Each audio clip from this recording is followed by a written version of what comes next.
من همیشه تنها هستم، یعنی در یک اتاق قرنطینه هستم، خودم هستم و خودم. با بچه هایم سر سفره نمیشم.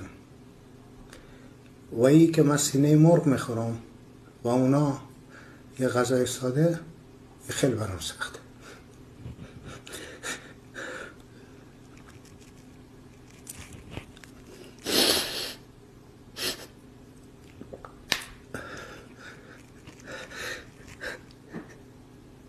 حتی یک روز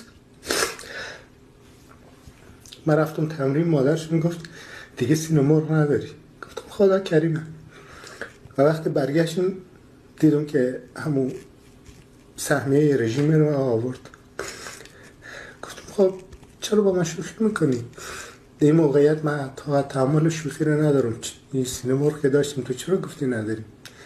گفت یک لحظه صبر کن. تا بچه های من صدا کردن کیهان آرمان گفت بابا با مادر دعوا نکن، تقصیر مادر نیست، ما خلکای خودم میده کردیم بر تو سینه مرغ خرید.